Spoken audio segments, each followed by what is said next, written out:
Bueno, pues bienvenidos a todos a otro episodio de El Callito Podcast. Aquí yo soy Andrés Sanfeliu, ¿verdad? Fundador del Callito. Aquí estamos con Carlos Carrero, el autor del libro Cuando los héroes no son tan héroes, militarización en Aguadilla, 1939 a 1941, que es un tema que a mí me lleva interesando mucho tiempo desde que hace como...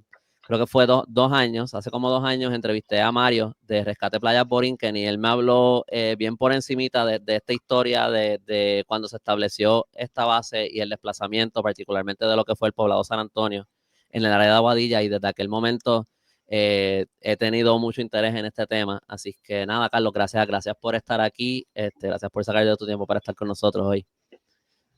Buenas tardes, Andrés. Gracias a ti, tú sabes, por darme la oportunidad para hablar de esto. Es un tema que lo llevo trabajando bastante tiempo y me gusta, me llama la atención. ¿Qué te trajo a tocar este tema? Entiendo que este fue tu tema de tesis, ¿verdad? Pero ¿cómo tú llegas a este tema? Sí, fue mi tema de tesis doctoral.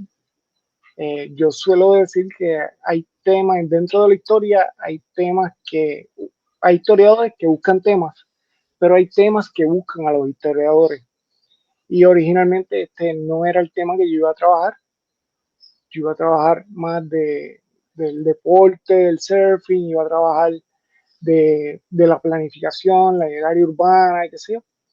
Pero cuando comencé a buscar la información, comencé a encontrar estos datos que nadie había visto o trabajado de los libros de novedades de policía y constantemente era en el caso de Aguadilla, los casos de los militares y todo eso. Y dije, tengo que cambiar el tema completamente, voy por este lado. O sea, que fue el tema que básicamente me encontró. Ok, qué brutal, qué brutal. Eso pasa. Uno se pone a buscar documentos y uno empieza a encontrar cosas que te llevan por una dirección completamente distinta a la que uno estaba esperando. ¿Qué son esos? ¿Estos en el archivo general o dónde es que fue qué es eso de las novedades de los policías? Eso es en el archivo general, están los documentos que son libros que básicamente los policías, el retén de la policía, llena con informes diarios de, pues mira, fui a tal sitio, tuve que atender este problema. O sea, hay cantidad de documentos que uno puede buscar en el archivo y recientemente me enteré que están empezando a digitalizar estos libros de novedades de policía porque originalmente no estaban disponibles. Según me cuentan algunos de los archiveros, no estaban disponibles porque no estaban organizados. Y uno de los archiveros fue donde el fallecido Fernando Picó, en paz descanse, le habla de estos libros y le dice, mira, para que veas esto, porque si no los vamos a decomisar. Y cuando Fernando los vio, le dijo, no, espérate, esto no lo puedes decomisar. Y él fue el primero que empezó a trabajar con estos libros de la policía, identificar cosas. Eh, Posteriormente, el Archivo General llenó una propuesta, se ganaron un grant en Europa para organizar estos libros de novedades. Yo estuve un tiempo colaborando de voluntario y después fui contratado también por el archivo. Tuve una temporada allí organizando todos estos libros para todos los municipios que están disponibles ahora para consulta allí en el Archivo General y entiendo que están comenzando a digitalizar y poniéndolo en la página de internet. Ah, wow, qué bien, qué interesante. ¿Y esto es particularmente de lo que es la policía insular o esto es algo que sigue después con... No, todavía sigue. El libro más antiguo que yo tuve la oportunidad de ver allí fue de 1925, 1930, y están para todos los municipios, pero hay municipios que, o sea, están por cuarteles, pero en el caso, por ejemplo, del área metropolitana de San Juan, hay un cuartel en San Juan está el cuartel del Capitolio, está el cuartel de Viejo San Juan. Todos estos cuarteles pues tienen sus libros de novedades y en el caso de San Juan específicamente siempre me llamaba la atención porque en varios cuarteles sí habían los libros de la policía, los libros de los oficiales, los motoristas, pero había uno o dos libros de San Juan dedicados exclusivamente a policías mujeres y a la prostitución. Y siempre me llamó la atención porque eran los únicos el único municipio que tenía estos dos temas. Ah, wow. Ok, ok. Qué curioso. Y entonces, una de las razones por la que estoy preguntando esto ahora, ¿verdad? Para los que nos están escuchando, es porque gran parte de lo que es tu investigación, de lo que es tu libro, se centra en las historias que se pueden encontrar en esos informes. Y que es el tipo de historia que uno normalmente no lee en un libro de historia. Es el tipo de cosas que a lo mejor uno ha escuchado a alguien decir por ahí, a un abuelo o a alguien en algún lugar, pero no necesariamente cosas que están documentadas. Y quería un poquito dejar eso establecido al principio, por si acaso alguien está escuchando, que sepan de dónde es que viene la información. Y entonces, ¿qué era lo que estaba pasando? Porque vamos a hablar de lo que es la base Borinquen en Aguadilla, y el impacto que eso tuvo en la sociedad, ¿verdad? Particularmente en Aguadilla, pero también en algunos de los pueblos circundantes. Y esa base todo ese proceso de adquirir tierras y de empezar a construir todo empieza en el 39, que esto es ya pues saliendo ya en lo último de la Gran Depresión, más o menos por ahí. ¿Qué estaba pasando en Aguadilla en esa época, en los 30, antes del establecimiento de la base Raimi? Fíjate, primero te voy a hacer un comentario con algo que mencionaste ahorita de los libros de novedades, de que son de la gente pues, la gente de a pie, y eso es un poco lo que a mí me llama la atención, porque los libros de historia general te van a hablar de los beneficios que trajo la base Borinquen en Aguadilla, de esto, de los cambios, y brincan, pero no van directamente a la gente. Y cuando yo me encuentro con estos libros de novedades, que me están dando nombres de personas directamente, yo identifico otra cosa completamente diferente y yo digo, espérate, esto no se narra como tal en los libros. Entonces, siguiendo tu pregunta, ¿verdad? Mencionas que pues todo fue en el 1939, a finales de la Gran Depresión. Hay que tener un cuidado con eso, porque sí, Sí, me, fue me a corriges, finales, me corriges cualquier cosa que yo diga que está no, mal, no, me corriges, sí. claro, eh, cuando hablamos de la Gran Depresión, pensamos rápido en la década del 30, porque es Estados Unidos que vive esa Gran Depresión en el 30. Pero los países en vías de desarrollo, los países más pequeños como Puerto Rico, esa depresión se siente un poco más tarde y realmente aquí comienza a mediados del 35 hasta mediados del 40 y pico, Ok.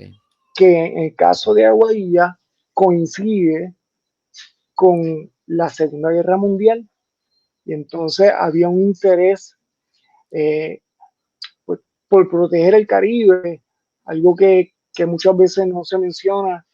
Todo el Caribe estaba lleno de submarinos, desde alemanes, españoles, Estados Unidos. Entonces había que proteger ese Caribe porque pues, Puerto Rico estaba ahí. Y el lugar más idóneo era el caso de Aguadilla por la elevación que tenía directamente para que los aviones pudieran entrar y salir. Si pensamos en el aeropuerto en San Juan, pues está dentro de un humedal, básicamente. Así que era más fácil ponerla en este lugar que ya de por sí tenía la, el lugar geográfico específico que necesitaba la base. En este Por momento todavía no dedicar. existe el aeropuerto Luis Muñoz Marín, No, ¿verdad? Eso no, viene después. Ahora lo que hay es el aeropuerto de Isla Grande, que ese es el que está en San Juan. Mm, exacto. sí.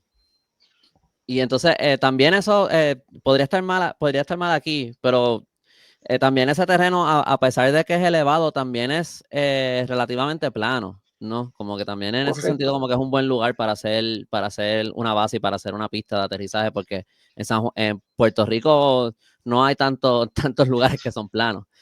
Ujú. Y sí, también algo que los escuché tocar te escuché tocarlo en la entrevista con Plan de Contingencia, que hicieron, fue hablando un poco de esa historia que nos cuentan de la importancia militar que tenía Puerto Rico, bajo España y bajo Estados Unidos, pues, eh, planteándonos un poco si de verdad eso es algo que de verdad tuvo el valor tan grande como se dice muchas veces, o si hay como a lo mejor como una exageración de eso. No sé si podrías hablar un poquito de eso también. Bueno, yo entiendo que sí lo hubo.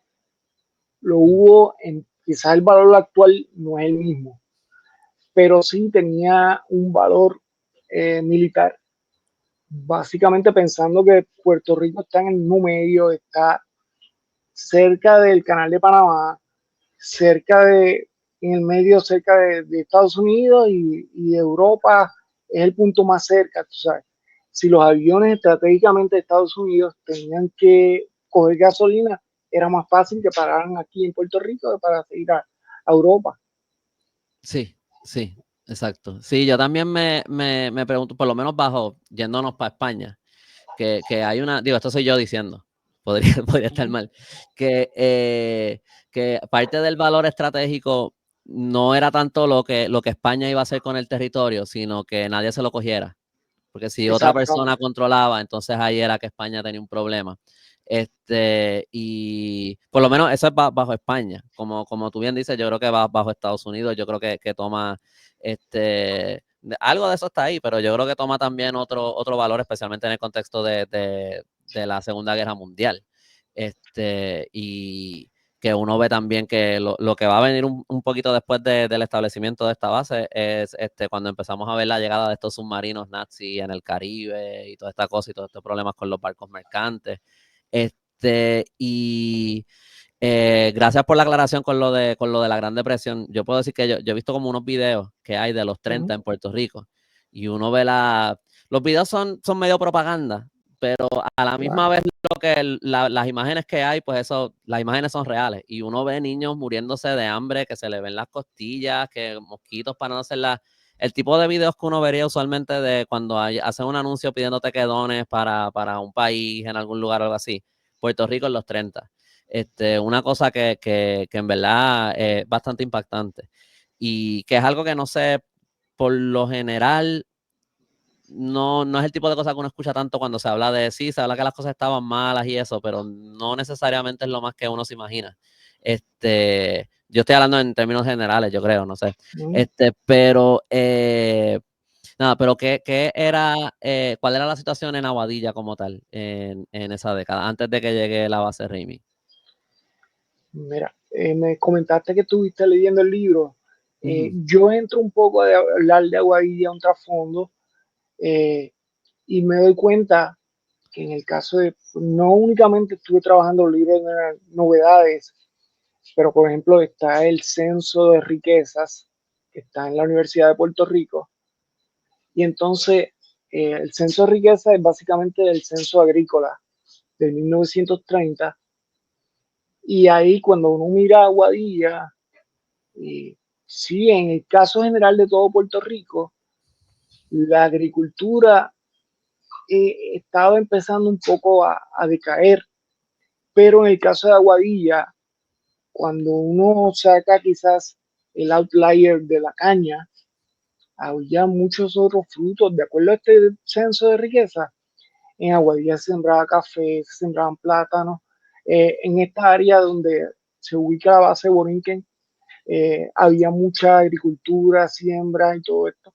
La palma, lo que llaman la palma sombrero, estaba lleno, era una área completa porque había toda una economía que giraba para crear sombreros, escobas, los muebles de pajilla y todo eso que se hacía con este tipo de plantas. que abundaba en toda esta zona de lo que en aquel momento era el barrio Aguacate en Aguadilla. Ahí te Perdón. fueron a buscar. Sí, ya empezó a ladrar y entonces esa palma de sombrero es la que se usaba como para hacer las pavas y ese tipo de cosas. Correcto. Y entonces, pero la agricultura era mayormente caña o no, era algo mucho más distribuido entre todas esas cosas o... Había caña, una gran cantidad de caña, y tenemos que recordar, la central Coloso estaba cerca, era uno de los lugares principalmente. En San Sebastián había la otra central. Así que toda esta región, como bien plantea la historiadora Adriana Richard, era una especie de triángulo en toda esta zona oeste. Por eso te mencioné que sacando la caña, habían otros productos, ¿sabes? Okay. Mucha economía de otros productos. Entonces, otro detalle que yo me di cuenta es que en el caso de Aguadilla, Aguadilla era bastante, por utilizar un término, cosmopolita, básicamente. Cuando uno ve este censo del 30, se da cuenta que en Aguadilla no solo eran agricultores, gente, que había gente muy humilde, pero ya para esa época había gente que, habían médicos, habían farmacéuticos, maestros, distintos profesionales, ¿verdad? Lo que llamaban, que siempre me llamaba la atención, los mecánicos de dientes, que no eran otra cosa que los dentistas actualmente. Todo eso se estaba dando, lo había en Aguadilla. O sea que era una sociedad sumamente cosmopolita. Y no es de extrañar si pensamos que mucho tiempo antes de todo este caso de la base Borinquen, en Aguadilla había un puerto mercantil.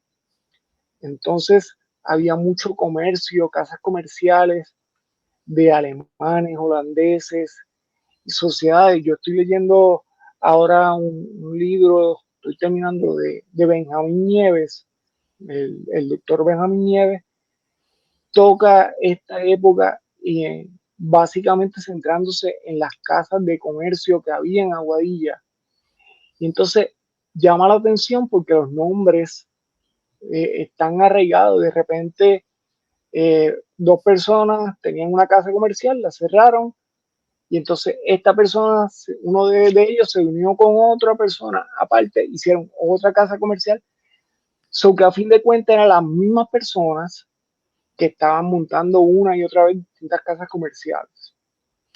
Ok, ok. Y por Aguadilla también pasaba, aparte del puerto, también por ahí pasaba el tren. Claro. Que también me imagino que eso también ayudaba a mover la economía y a lo mejor a que llegaran otras personas. También en el siglo XIX ahí también había un fortín, ¿no? De españoles.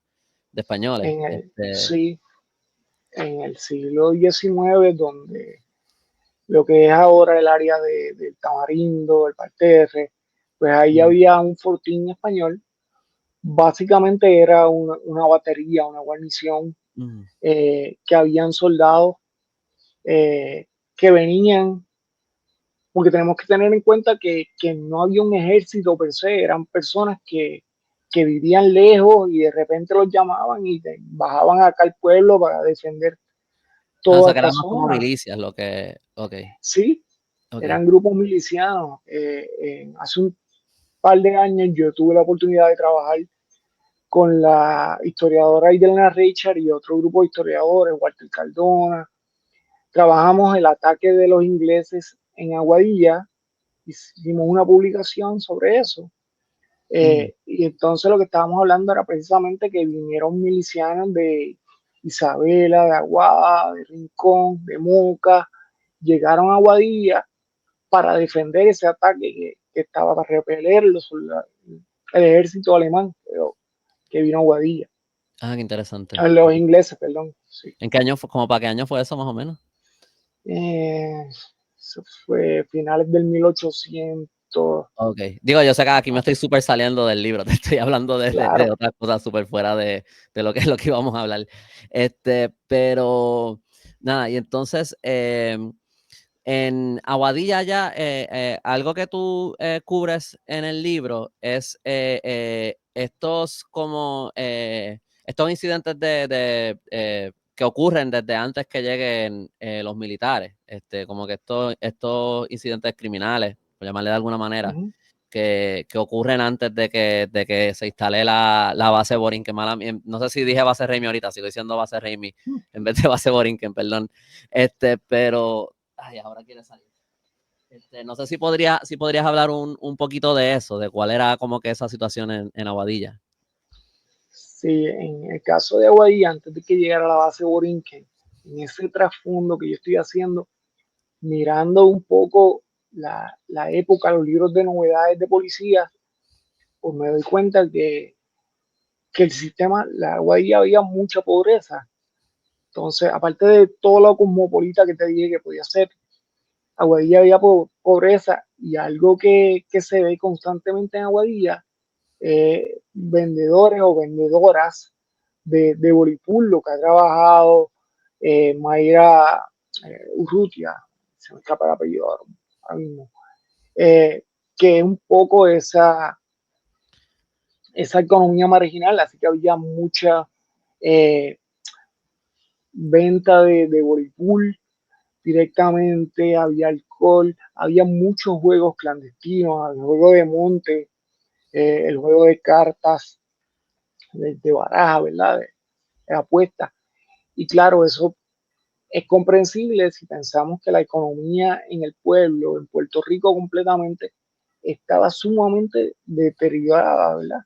La gente tenía mucha pobreza y pues buscaban los chavos como fuera, ya fuera jugando, ya fuera apostando, lo que tengo que hacer directamente. Así que se veía constantemente. Sí, esa que hay ciertos, sí, recuerdo bien, hay como que ciertos incidentes como de violentos, pero no, pero la mayor, tú comentas que gran parte de lo que ellos llaman de la criminalidad era eso, eran esos Exacto. juegos ilícitos. No estamos hablando como que tanto así de que había un montón de asesinatos o algo así cuando se habla de la criminalidad, como que cuando no se pone más específico, pues son otro tipo de cosas. Los Y había, entonces, ah, los sí, había, sí, sí, sí. pero eran los menos. Había mucho alcoholismo, gente borrachos que se ponían a alterar la paz y todo eso. Se estaba dando completamente en esta zona. Sí, sí, sí, sí. Sí, no, lo que quería decir es que no era como que lo más que se veía cuando se habla de esos casos criminales que están reportados. Y entonces, esto es Aguadilla en los 30 también algo que es que están estas haciendas, y de nuevo, me corrige si estoy mal, están estas haciendas, y pero en esas haciendas, pues, muchas de las personas que viven, que trabajan ahí, son arrimados, lo que llaman arrimados, ¿verdad? Que no son personas que tienen títulos de propiedad. O sea, el terrateniente es otro, es el hacendado Correcto. como tal. Eso fue Ajá. lo que pasó, disculpa, Ujú. directamente en la base Borinquen, cuando lleguen, ya habían planes desde, pues estaban surgiendo las cosas allá en la Segunda Guerra Mundial y había que fortificar pues, el área del Caribe y el lugar idóneo que pensaron fue Aguadilla, eh, pero entonces dicen los periódicos, cuando uno va a la prensa estadounidense, dicen, es que estos terrenos estaban desérticos, deshabitados, y todo el mundo, pues, allá en Estados Unidos estaban pensando, fantástico, pues está desierto, no hay ningún problema. Pero en esos terrenos vivía gente, vivían los arrimados, vivían los obreros. Entonces dice en Estados Unidos, que se le compraron los terrenos. Sí, se compraron, se le pagaron los terrenos, no al mejor costo, pero a quien le pagaron el dinero fue al terrateniente, no a las personas que sacaron. Entonces, hubo uno o dos casos de terratenientes que ayudaron a estos obreros y así surge el poblado San Antonio, en Aguadilla. Hubo algunos casos, pero en su mayoría fue que llegaron los militares, te tienes que ir aquí, ya yo compré todo esto, eh, y supe si han visto el libro del doctor Carlos Hernández. Él menciona, por ejemplo, de casos que llegaron los militares y empezaron a tumbarle la choza, los bohíos, y entonces les dije, no, pero mira, déjame coger sembré, tengo una talita ahí, déjame cogerlo porque están de coger y sacar esos ñames. No, te tienes que ir, y lo sacaron completamente. Yo me pongo en ese lugar, en ese momento, y eso tiene que ser sumamente triste que simplemente te digan, te vas de aquí, a mí no me importa si tienes dinero, gandules, lo que sea, te tienes que ir aquí, punto. Sí, lo que él cuenta de eso en ese libro es bastante, es horroroso, o sea, sacando a la gente de las casas y las quemaban ahí mismo. Hay un relato que él comparte de alguien que dice que mientras los estaban sacando y quemando las casas, también estaban bombardeando, que no sé si son ejercicios militares o qué es, porque él está citando a alguien que está haciendo un cuento. Eso no como que explica mucho más, pero suenan como unas cosas como de una pesadilla. Lo que estaban viviendo estas personas, así de un día para otro te tienes que ir, y que no tenían ni lo sacaban de ahí, no tenían ni a dónde ir, como que en dónde quedarse a dormir a pasar la noche ni nada. Ajá. Perdiendo, pues también, aparte de perder tu propiedad, también estás perdiendo tu trabajo a la vez. O sea, O tu sea, fuente de ingreso, todo lo perdiste a la vez. de cantazo estás perdiendo todo.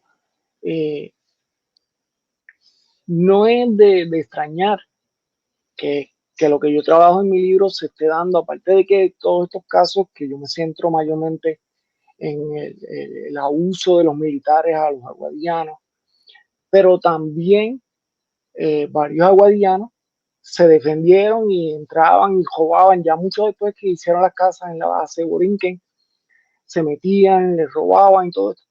Pues mira, eran delitos, pero uno tiene que ponerse en perspectiva. Básicamente es una defensa lo que están haciendo, que Exacto, exacto. están teniendo problemas. Yo, si no me equivoco, Carlos trabaja un caso de que en el Gate 1 una guagua llegó y empezó a dispararle a los militares y se fueron.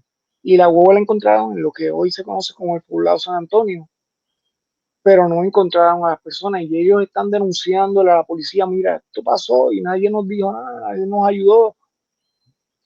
Pues mira, es lógico pensarlo, ¿sabes? Porque la Sí, gente se va a defender. sí, sí. So, para que hables un poquito, porque ya, y esto fue culpa mía, por como hice la pregunta, pero brincamos un poquito para adelante con el tema. ¿Cómo es que eh, ese proceso cuando llega la base Raimi, dónde es que ellos de nuevo, la base Borinquen, perdón, dónde es que se establecen? Es un terreno gigantesco lo que ellos adquieren. ¿Cómo, puedes hablar un poquito de esa parte de la historia, de esa llegada de los militares a Aguadilla? Pues mira, cuando ellos vinieron primero los estadounidenses a ver distintos lugares en Puerto Rico donde podían establecerse, y el lugar más idóneo que encuentran es el área de lo que conocemos hoy como Borinquen. En aquel momento era el barrio Aguacate, el barrio Borinquen, habían dos barrios unidos ahí. Eh, y básicamente lo que llegaron los militares, no sé si te fijaste en la portada del libro, yo estoy mostrando en esa portada la entrada de esos militares, de esos convoys, cómo llegan y cómo se empiezan a desplazar por todos esos terrenos, y ahí comienzan, ok, te tienes que ir de aquí, se van, e inmediatamente empiezan a sacar a la gente, al día siguiente empiezan a levantar las barracas, a levantar lo que son los campamentos para empezar la construcción y el aeropuerto, porque estaban encima con la guerra, la Segunda Guerra Mundial, o sea que tenían que acelerar el proceso.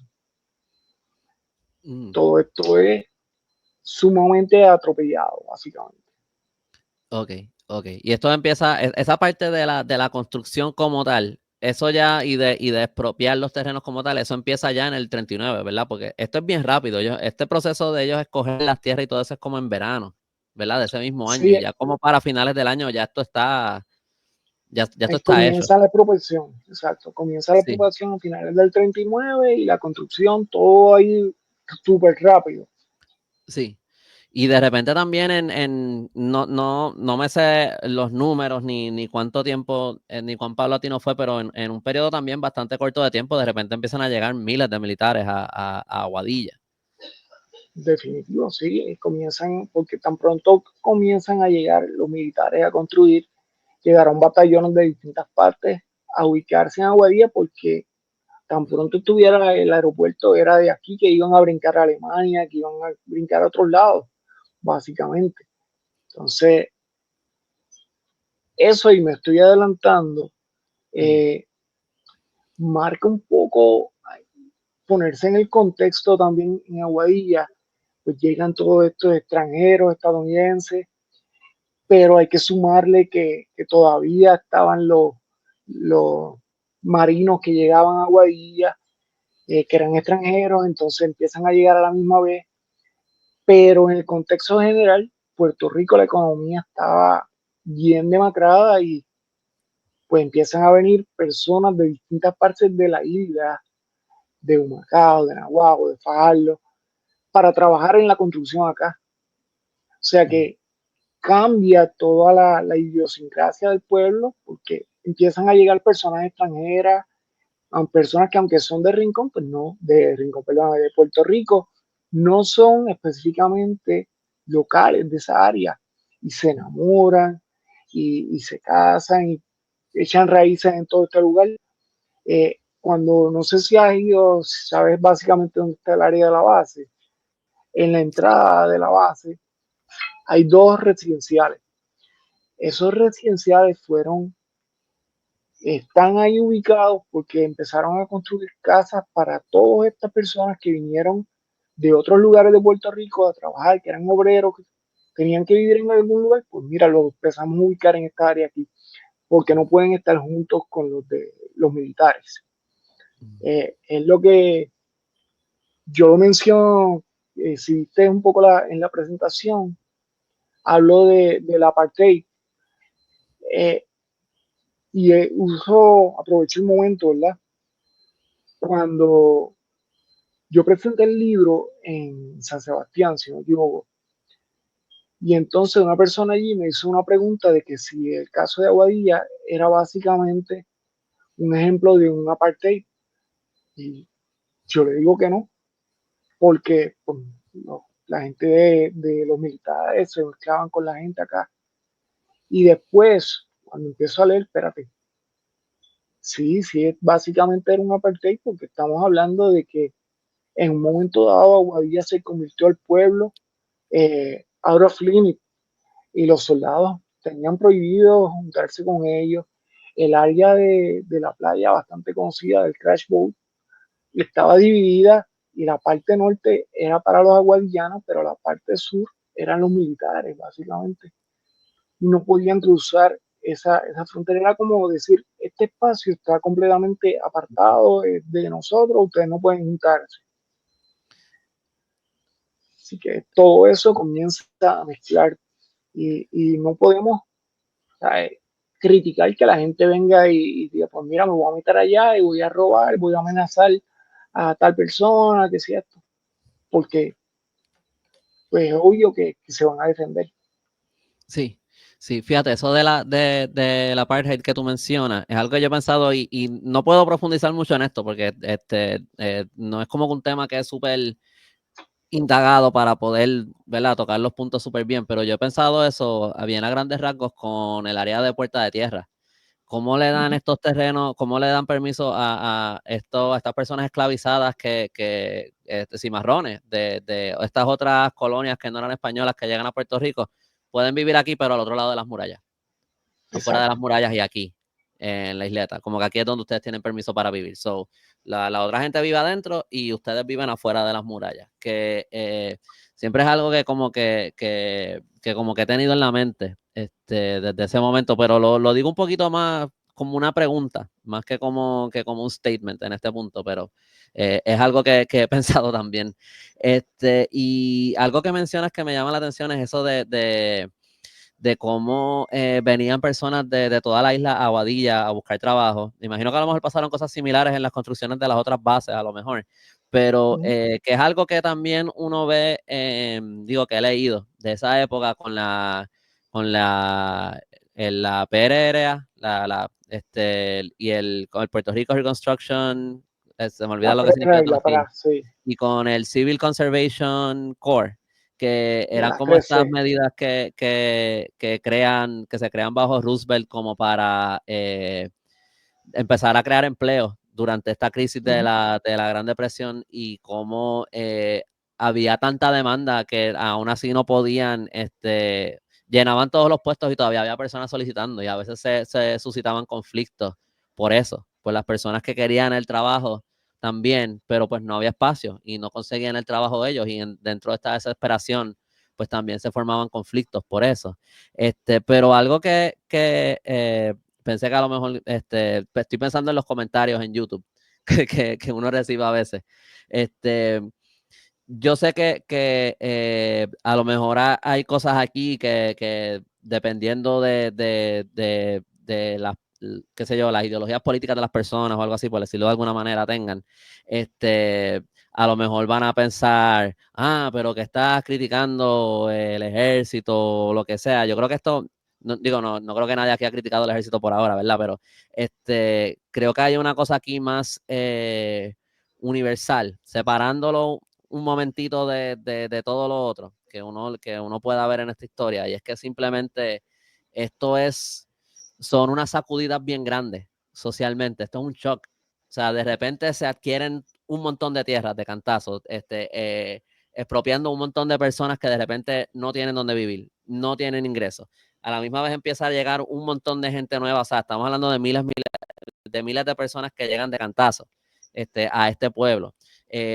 Toda la sociedad, toda la economía de este pueblo, o gran parte de la economía se cambia casi de la noche a la mañana. Eso va a ser un shock bien grande. Yo creo que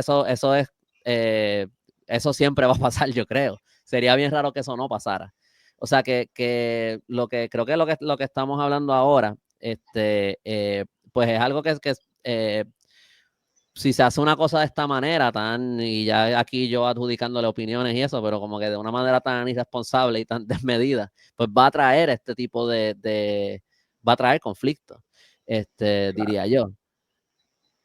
Sí, no solo en la parte de las construcciones y todo eso, porque no podemos negar que sí hubo un impacto económico en toda la región, urbanístico.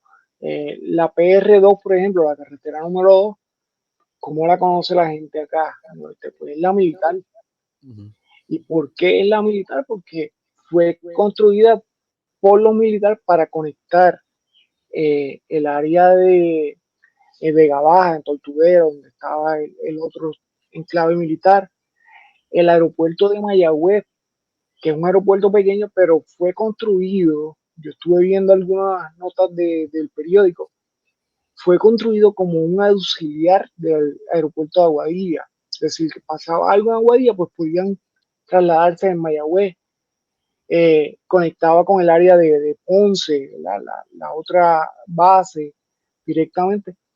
Y todo esto, pues hay un impacto económico. Empieza a mover toda la economía y todo este proceso. Pero ¿a qué costo? Porque la gente del local es el que está recibiendo el golpe, el cantazo. Y sí, hay personas que se vieron beneficiados en todo este proceso. Y yo he hablado con personas que me dicen, no, pero es que le, lo mejor que le pasó en el caso de Aguadilla, lo mejor que le pasó a Aguadilla fue la creación de la base Borinquen, cuando los militares llegaron aquí y nos sacaron. Sí, se dio, pero hubo gente que no. Todavía quedan varios por ahí. Yo, cuando saqué el libro, hace como 2 años atrás, presentamos el libro en distintos lugares y uno de ellos fue en el centro comercial de Aguadilla. Abierto en el pasillo, ahí estamos hablando de distintas cosas. Eh, yo estaba conversando precisamente con el doctor Carlos Hernández sobre esto y la gente se paraba y se veía. Entonces, en tarima veo a este señor que se para en el público señor mayor, se queda pegado, pendiente de todo. Cuando terminamos la actividad, él le dice a la esposa que estaba con él, vete, cómprame el libro. Y cuando yo me bajo de la tarima, él va directamente donde mí y me dice, muchas gracias, porque eso que están narrando, como yo era de los jóvenes que nos poníamos a pelear directamente con los americanos para defendernos. Y eso nadie lo está diciendo y tú estás recogiendo aquí. O sea que se está dando, quedan todavía personas que vivieron este momento y es un poco recoger y reivindicar esa historia también.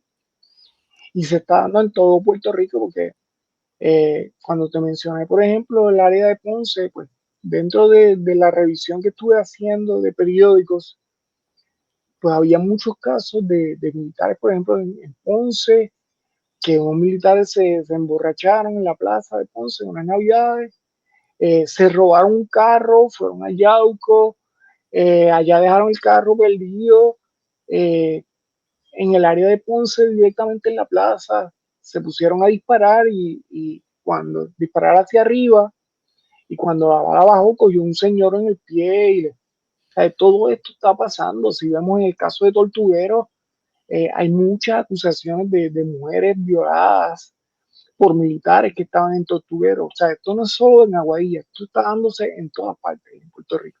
Sí, en Vieques también, mi abuelo En es de Vieques, Vieques, en Culebra. mis tatarabuelos fueron de los que ellos sí tenían tierra, o sea que ellos les pagaron algo. Obviamente, pues hubo la situación de un montón de personas que lo mismo, eran agregados en las tierras y pues ellos no recibieron nada. Pero igual fue un golpe, fuerte, tú sabes, no igual de fuerte, pero también es un golpe y yo también pienso en tú sabes, toda esa, y de nuevo, se pueden discutir los méritos y lo que sea de todo esto, pero también hay toda una economía hasta cierto punto local que se destruye para construir estas bases, por un momento específico en la historia, y pues obviamente yo creo que también pues son cosas que ese costo es algo que se tiene que considerar, pero cuando uno habla de la historia y todo eso, pero pues hay un tema que tú tocaste, que yo creo que es eso de la bonanza económica que mencionaban, que venía la bonanza económica y la bonanza económica con la base Borinquen, no iba a decir base Raimi, pero quería también pues entrar un poquito más de lleno a lo que son estos incidentes que empezamos a ver en Aguadilla, ese impacto social, más concretamente que podemos ver en Aguadilla, que se evidencian en esos archivos de la policía. Sí, cuando muchos de estos incidentes que yo estoy narrando en el libro se están dando en el pueblo, lejos del área de la base Borinquen. El cuento que me hacen, esto no está en ningún libro, nada, me hacen varias personas, me dicen, mira, los viernes a eso de las 4:30, 5, los soldados se estaban vistiendo y preparándose para bajar al pueblo porque iban a buscar nenas, como decían, a conocer jóvenes y ahí comienza toda esa área del Tamarindo, comienzan a haber distintos bares, distintos negocios, establecimientos donde iban los militares a, a ingerir alcohol o a conocer muchachas. Eh, Todavía en Aguadilla, en esta área, se ve el edificio de lo que se conoce como el USO, que es el USA Officers. Entonces, en este lugar, básicamente de toda la región de Rincón, de Aguada, de Isabela, de San Sebastián, traían a las jóvenes, señoritas, casaderas, ¿verdad? Y iban a este lugar, les traían a este lugar a presentarlas en sociedad, pero básicamente era también con el fin de que conocieran militares y se enamoraran y pudieran casar, que sucedió, varios de los casos sucedió y muchas de las personas que actualmente viven en el área de Aguadilla eh, son militares que se enamoraron acá en Aguadilla y se quedaron acá. se casaron, hicieron toda su vida directamente acá, en Aguadilla. O sea que se está dando toda esa mezcla y cuando uno ve la mezcla completa, por ejemplo, la doctora Aidelena Richard, en varios diálogos que he tenido con ella, me habla de que pues las jóvenes se casaban con los militares, se iban a encontrar, que era una forma también de mejorar la economía, porque entonces están pensando en que van a salir de la pobreza y se pueden casar y se pueden irse. Eh, pero se veía, la doctora Elena Richard y el doctor Alfredo González me hablan de la música. Por ejemplo, de repente en todos estos negocios, las billoneras pues tenían tanto, se alternaba la música del rock and roll de la época de los Estados Unidos con la música típica de trío, de cuerda, de cuatro, y estaba todo eso mezclándose al mismo tiempo. Pero después de ciertas horas, muchos de estos militares, obviamente después que toda la noche bebiendo, pues se ponían a buscar problemas con los otros. Hay un caso que siempre me llama la atención de unos militares que se meten a una casa a buscar nenas pensando que era una casa de prostitución cercana a esta zona. Era una casa de familia eh, y la dueña y la sirvienta tienen que encerrarse para defenderse de estos militares borrachos que estaban buscando, querían violarla. Eh, y una persona, uno de los empleados, se pone y tiene una pelea directamente con uno de los militares y el militar brinca y se va corriendo y se pone, estaban jugando cartas varias personas y él se planta como si él estuviera jugando cartas también por si llega la policía. Pues mira, yo estaba aquí, yo no tuve nada que ver. Pero todos esos casos se dan y las faltas de respeto. Hay otro caso que me llama mucho la atención, donde unos militares se pararon frente a una casa, un militar específicamente, y se puso a orinar directamente frente a la casa, frente de personas, de mujeres, distintas edades. Y eso pues suena cómico, pero es una falta de respeto también. En esta misma zona que está el área del cementerio de Aguadilla, de uno de los cementerios, en el área del Tamarindo, frente a la playa, tres militares específicamente se van un día allí y un domingo, básicamente se quitan toda la ropa y se quedan desnudos a bañarse al mar. Un domingo que hay que entender toda la realidad social. Pues los domingos era los aguadillanos, las personas del área salían de paseo a caminar por toda esta zona y se encuentran con tres militares completamente desnudos. De nuevo, suena cómico, pero sigue siendo una falta de respeto al espacio social que están viviendo. O Exacto, sea que, exacto.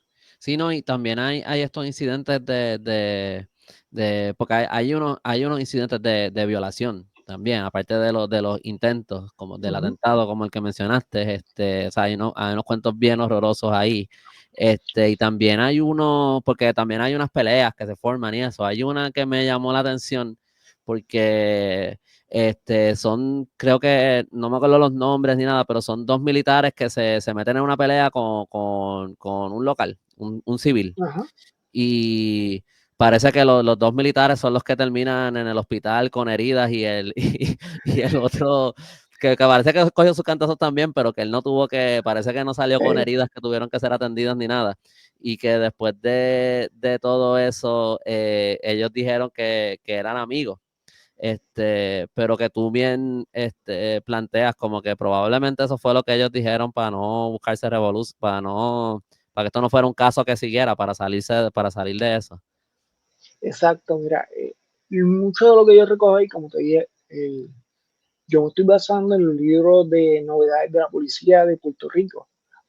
Y los militares estadounidenses, lo más que podía hacer la policía, los arresto y los llevo hasta el portón de la base y allá se hacía cargo el Military Police, los MP. ¿Qué está pasando adentro? Eso no sé. Eso había que ir a los archivos en Estados Unidos y ver si seguían estos casos, si no los seguían. Yo tengo la impresión de que sí había algún tipo de reprimenda, pensando en que convierten todo el pueblo de Aguadilla en el área de, ¿cómo es? Apartado, en área no grata, eh, que los militares se suponía que no fueran. Pero más allá de eso, yo no sé si los llevan presos, si eso no está directamente, eso habría que verlo en otro tipo de investigación. Pero básicamente lo que yo me estoy centrando aquí es el insulto, el abuso al local, que no están respetando, sea quien sea, pues mira, yo soy militar y tú tienes que hacer lo que yo diga. Claro, algo que no hemos hablado, que no hemos mencionado, yo toco en alguna parte en el libro, que no solo los militares estadounidenses le faltaban el respeto a los locales, también hubo casos de militares puertorriqueños que también le faltó, por el hecho de que tengo el uniforme militar, yo soy militar de los Estados Unidos y tú me tienes que respetar, y, independientemente de tú seas puertorriqueño y yo también, no, tú me tienes que respetar a mí. Entonces cometían el mismo abuso que ellos veían cometiendo los otros militares estadounidenses. O sea que es como, yo siempre lo menciono, como si el hecho de que me pongo el uniforme cambia todo y yo puedo hacer lo que yo quiera, porque este es el disfraz que me estoy poniendo ahora y puedo hacerlo porque tengo esto. Sí, sí, y em, eso es fascinante, ¿verdad? Que eso pasa. Yo creo que en general, sea puertorriqueño, sea estadounidense, sea donde Ujú. sea, pasa también con los soldados españoles, pasaba. Sí. Llegaban a San Juan a veces cuando no habían cuarteles y empezaban a sacar a la gente de las casas para ellos vivir ahí, cosas así, como que o se emborrachaban y formaban revoluces. En el siglo XIX, digo, esto hay muchas cosas que tienen que haber pasado, son 400 años, pero así Ujú. cosas específicas. Me acuerdo en el siglo XIX, como 1854, antes del motín de artilleros, hay un periodo que ellos le prohíben a los artilleros salir a la ciudad, y reunirse con otros soldados ni nada, porque estaban habiendo muchos problemas con su comportamiento. Y no sé si eso es algo que se haya estudiado aquí o en otro lugar o en otro país o lo que sea, sobre ese fenómeno, por llamarle de alguna manera, de por qué esas cosas pasan. Yo me especularía que también hay algo más allá de lo que tú planteas del uniforme y de esas dinámicas de poder que hay, de tú sentirte como que yo estoy en el ejército, yo tengo esta autoridad que tú no tienes o lo que sea. Si también hay algo a lo mejor de como este mob mentality, de que como que así es como se están comportando la gente alrededor mío y uno también como que se pierde en eso mismo y termina a lo mejor actuando de otras maneras, no sé. Pero ciertamente un poquito más allá de que si son puertorriqueños o americanos o lo que sea, algo que también me llamó mucho la atención digo, todo eso es súper interesante, tú sabes, y también pienso que es bien importante hacer esa aclaración, que también habían puertorriqueños haciendo esto. Ujú. Aunque creo que si mal no recuerdo en tu libro, sí hay como que cierta diferencia, por lo menos si acaso en la cantidad o en la gravedad de los incidentes donde eran los puertorriqueños los partícipes versus los estadounidenses. No sé si podrías hablar un poquito de eso. Sí hubo cierta diferencia en cantidad de sucesos en que están involucrados los puertorriqueños, militares puertorriqueños o puertorriqueños que se metían al área de la base a robar a las casas.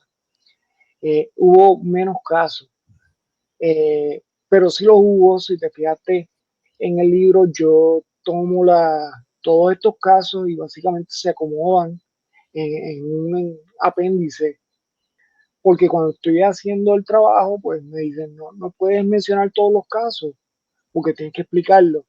Y yo, pero es que yo quiero darle voz a toda esta gente. Y un poco ese transamos, pero vamos a ponerlos en apéndices. Y ahí los incluimos en apéndices. En el caso de la tesis, cuando lo fui a preparar como libro, el editor me dice, no, pues los apéndices los dejamos fuera, qué sé yo. Cuando él lee el trabajo, me dice, ¿sabes qué? No, esos apéndices hay que incluirlos, porque ahí está el grueso del trabajo. Eh, o sea que yo estoy tomando todos estos casos que hay en los libros de novedades de policía durante esta época, durante estos 3 años, y los estoy acomodando aquí en el libro, y la cantidad fue menor con relación a los militares puertorriqueños que hacían, tenían abuso, o los mismos aguadillanos que se metían a robar, todo, era menor, pero sí los hubo. ¿Sabes? No podemos tampoco ponernos gringos y decir, no, esto no pasó así, sí los hubo, pero era menor, tú sabes. Y en algunos casos, en gran medida, es hasta justificado. En el caso de cuando los aguadillanos se ponen a pelear con los estadounidenses, pues mira, era justificado porque estoy defendiendo básicamente mi espacio, mi gente, como me dijo aquel señor en el centro comercial, me dice, era defender a las otras jóvenes que estaban cercanas a nosotros, defender a nuestras mujeres, que un poco hay que entenderlo, hay que ponerse en toda esa época, ¿no? En ese espacio. Sí, sí. No, y que yo creo que hay algo aquí de nuevo, yo soy yo especulando. Pero esto no es que el puertorriqueño es bueno y el estadounidense es malo. Yo creo Claro, que hay algo que adivinaría yo que tiene que ver con cuán lejos tú estás del lugar donde la gente te conoce. Como que en Puerto Rico todo el mundo más o menos se conoce, o conoce al primo, del hermano, de qué sé yo ni qué, de alguien. Yo me imagino que eso a lo mejor es un poquito de una fuerza moderadora en términos de cuán lejos va a ir un puertorriqueño versus un estadounidense que a lo mejor aquí nadie lo conoce. No sé si esto es verdad, ¿verdad? Estoy yo opinando aquí, pero yo pensaría que a lo mejor eso tiene algo que ver con eso. Pero se me fue el punto. Mala mía, mi perro estaba ladrando. Que una cosa es que me llama la atención también de esto es cómo la actitud de las autoridades aquí, los policías, de los medios, de los políticos y ese tipo de cosas ante esta situación que estaba pasando. No sé si podías hablar un poquito de eso. mira, eso hay que mirarlo de nuevo en el contexto económico de Puerto Rico en general. Eh, pues sí, cuando llegan los militares estadounidenses, iba a fluir la economía, estaba fluyendo la economía, habían desarrollo urbano, construcciones, infraestructura, porque entonces había que mejorar la infraestructura eléctrica, el agua y toda esta zona, la transportación, ¿verdad? Todo tenía que verse en el contexto. No justifica el hecho, pero sí, muchos de los políticos de la época están pensando, esto nos va a traer dinero, esto nos va a mover la economía en todo el área, esto es bueno.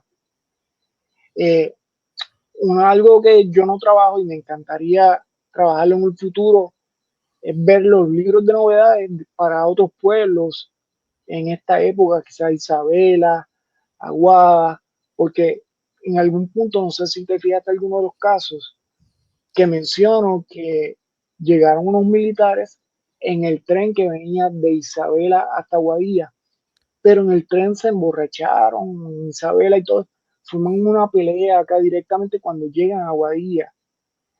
Pero estos casos probablemente se están dando, surgen en Isabela, surgen en otros sitios cercanos en toda la región y probablemente habían otro tipo de acciones, ¿verdad? Que ya estaban tomando los militares con locales.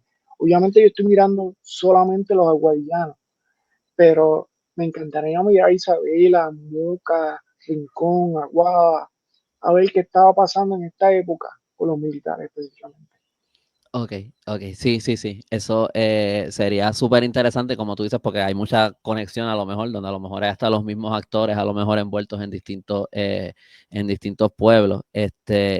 Y otra cosa a mí que a mí también me llamaría la atención, que fue algo una pregunta que me surgió cuando estaba leyendo tu libro, sería como a lo mejor ver, y digo, esto es súper, yo no sé, matemática yo soy malísimo en eso, pero como estadísticas de esa criminalidad y si fue subiendo y si fue bajando y como que eso también yo creo que sería a nivel, yo sé que lo que tú estás haciendo aquí es un trabajo de microhistoria, pero a nivel más macro también sería un poquito interesante estudiar ese impacto.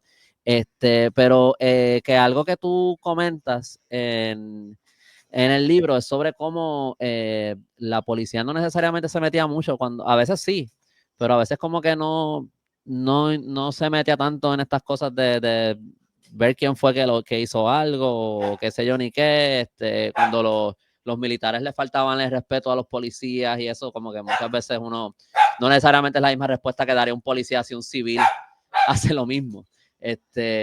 Que no sé si podrías hablar un poquito de eso.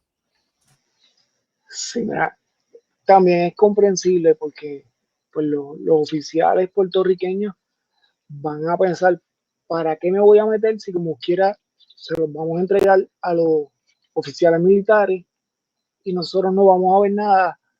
Con los que podemos hacer algo es con los locales.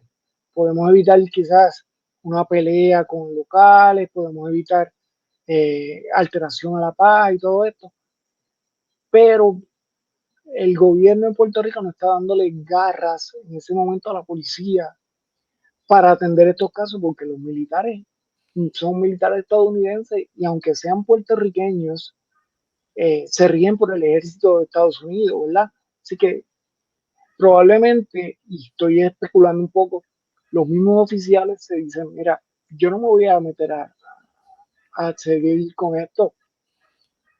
Básicamente se los dejamos allí en el portón y que los militares se hagan cargo de ellos. Porque, de nuevo, los policías acá no tenían los recursos, no tenían una cantidad de oficiales grandes. Si viste en el libro, los nombres de los policías se repiten, son constantes los mismos policías, no porque únicamente fueran ellos los que estaban trabajando para esto, es que no había muchos policías, 3, 4 policías.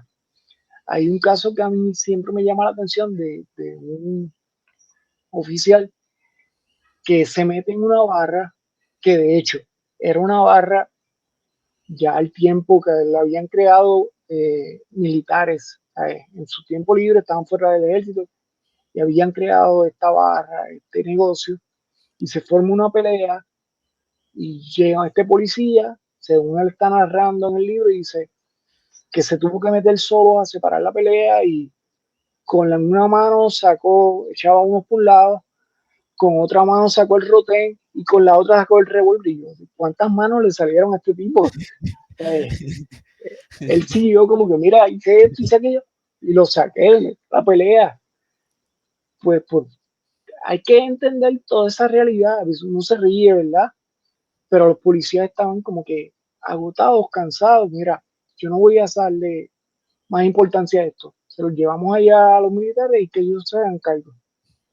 Sí, sí. Y también algo que eso, o sea, tiene sentido, como que es natural que esa haya sido la actitud.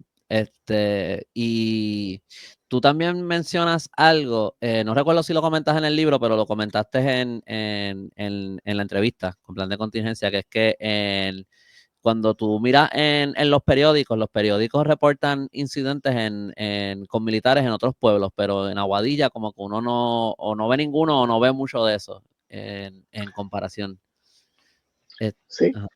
la prensa, mayormente en el caso de Aguadilla, de esta región oeste, no lo vas a ver casos en el área sur, en Ponce, vas a ver casos en Vega Baja, para allá para Tortuguero, Manatí, eh, pero los casos en Aguadilla específicamente no entran a la prensa nacional, tú sabes, no llegan a todo esto.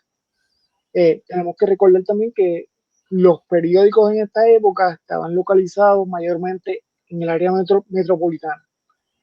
En lo que tardaba una noticia llegar desde Aguadilla, desde Aguada hasta la área de San Juan, no habían computadoras, no habían teléfonos, no había nada de esto. Sí, pues podían tardar demasiado, así que no le estaban dando tanta importancia. Tenía que ser un caso sumamente drástico para que lo recogemos en la prensa. Porque eso suena un poco triste decirlo, Esos son los de la isla. Y la isla es después del peaje para abajo. Todo que hay de Bucanan para abajo, todo eso es la isla. Exacto, una frase que uno escucha mucho durante las elecciones, en el proceso de campaña, esa frase se decía mucho. Digo, en otro contexto, pero... y si no, toda esta historia de lo que pasó en Raimi, perdón, de nuevo, en la base Borinquen. Ya mi cerebro está programado con eso y parece que no lo quiere soltar. Eh, es bastante fuerte. Yo me tengo que imaginar ¿verdad? Uno imaginándose la época que hay cierto miedo, me imagino, en ciertos momentos del día, en ciertos contextos, puede haber cierto miedo de esta persona, cómo se va a comportar, está con un uniforme, cómo este es buena gente o este es de los que... y una cosa que yo creo que es de los incidentes que tú relatas, posiblemente de menor gravedad. O sea, estamos hablando de que alguien estaba borracho y lo arrestaron por estar borracho y ya. O sea, estoy hablando aquí de locales, pero que gritaban cosas y que gritaban como que, estos gringos, qué sé yo ni qué, y esto y lo otro. Y yo creo que dentro de los incidentes que tú relatas, esos son los que a lo mejor te dan un poco de una ventana, una mirada a cómo a lo mejor se estaba sintiendo la gente o algunas personas en Aguadilla sobre esta situación. Porque los otros son, pues mira, hubo una pelea y ya, y los arrestaron y los separaron y para adelante. Pero esos son como más, uno ve como una expresión de la gente. Sí, sí, había un poco de, obviamente después que el alcohol hace efecto en las personas, se afloja la lengua y la adicción y todo esto, y empiezan a hablar, a insultar, pero es un poco defensa de lo que está pasando. Mira, sí, esta gente me hicieron esto, que, y voy a decirlo, estos son los militares, estos son los gringos que vinieron aquí, y probablemente no eran ni siquiera los gringos, probablemente eran militares puertorriqueños, pero yo ya intoxicado por el alcohol, estoy viendo un militar de donde sea, no importa, los militares están buscando problemas. O sea Exacto. que es un poco de defensa lo que están diciendo, básicamente. Sí, yo creo que también hay una tendencia de la gente de personalizar cosas que a lo mejor son un poquito más grandes o más abstractas, en el sentido de que sí, uno puede hablar del militar particular que hizo esta cosa, pero en verdad, ciertamente detrás de esto lo que hay son gobiernos, ejércitos, como que gente mucho más arriba que uno nunca va a ver por ahí, que son los que están tomando las decisiones, que son las que deciden que se va a implantar esta base aquí, que son los que van a decidir, vamos a expropiar todas estas tierras, le vamos a indemnizar como, qué sé yo, un tercio o algo así del valor de las tierras, a lo mejor un poquito más o algo así, pero era bien una parte bien pequeña de lo que costaban. Vamos a... todo eso como que son unas decisiones que tomaron otras personas, que no son con las que se están enfrentando ellos en el día a día. Y yo creo que a veces la gente busca una manera de pues, buscar algo más, algo que uno sí, algo más tangible que uno puede decir es esto, como que es esta cara, es esta persona, es este grupo de personas. Yo creo que a veces hay algo de eso, no sé. Sí, Pero ahorita mencionaste algo que te iba a comentar y me acordé ahora cuando estabas hablando. Primero que no es un caso exclusivo de Puerto Rico, de Aguadilla. Hay distinta literatura en distintas partes del mundo donde los militares eh, atacan los locales, le faltan el respeto. Y todo esto, un poco cuando mencionaba ahorita que los puertorriqueños militares una vez se ponían el uniforme y cambiaban, hay mucha literatura que se puede encontrar en las redes sobre ese aspecto psicológico que puede tener el hecho de que me pongo un uniforme y ya soy diferente, ya me creo que soy mayor que tú, ya puedo hacer faltarte respeto porque yo soy militar. Y no solo los militares, en todas estas teorías que he visto de psicología, las hay del uniforme hasta de peloteros que se ponen el uniforme y no, tú me tienes que respetar a mí, por eso te estoy faltando el respeto, qué sé yo. O sea, hay toda una forma de pensar, una psicología. Yo estoy mirando un caso en específico, ¿verdad? En el caso de Guadilla, pero todo esto está pasando en distintos lugares. En Sudamérica hubo casos de prostitución exclusiva para los militares, eh, que claro, no estoy juzgando la prostitución. Es un momento donde la economía está mal y había que traer los ingresos como sean, pues se prostituyen porque los militares me van a pagar esto, aquello, lo otro. Pero todo ese, donde llega un enclave militar específicamente, cambia la idiosincrasia del lugar, de los locales, por distintas razones. No solamente porque son los militares los que les faltan el respeto, es que simplemente, pues mira, se dan actos de defensa, dominios locales contra la gente extranjera. Así que todo cambia directamente una vez se convierte esta llegada de los extranjeros específicamente. Sí, sí. Y eso también es algo que uno ve por ejemplo, con la policía insular. Uh-huh. Si uno mira cómo los mismos puertorriqueños en la policía insular estaban comportándose con otros puertorriqueños y hasta estaba leyendo hace poco de unos incidentes en la República Dominicana, de la policía, o sea, puertorriqueños de la policía insular que estaban en la República Dominicana haciendo unas cosas, horribles allá, como en los 1920. Y que también uno dice como que, wow, cómo el uniforme o lo que sea, esa psicología detrás de cómo alguien puede comportarse de esa manera, Uh-huh. sea quien sea, o sea, del país que sean, cómo ese switch pasa, como que es algo interesante.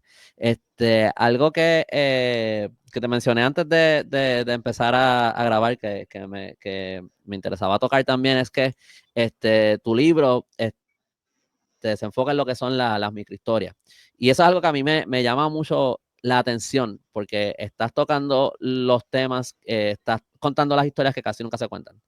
Siempre se cuentan como que otro tipo de historias, cosas más, que lo que está súper bien documentado usualmente, que tú puedes ver todos los contratos y puedes ver las propiedades de las personas y los diarios que escribieron y todo eso, usualmente es otra demográfica.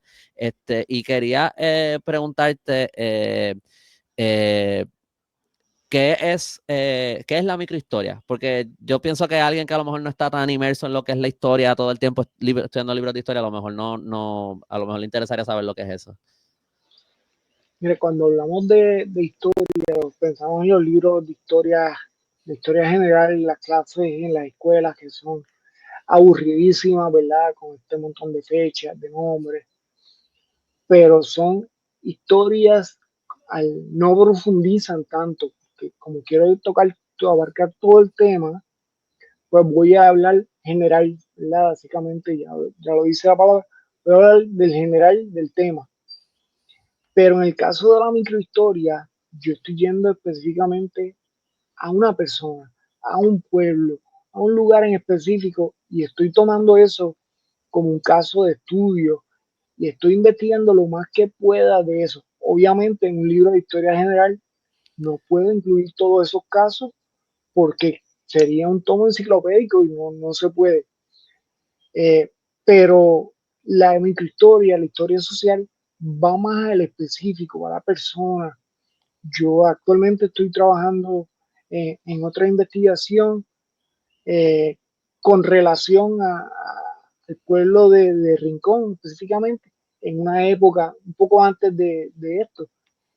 Pero me entero de cosas que estaban pasando en el caso de Rincón que nunca hubiera visto, hubiera pensado en libros de historia general, ¿verdad?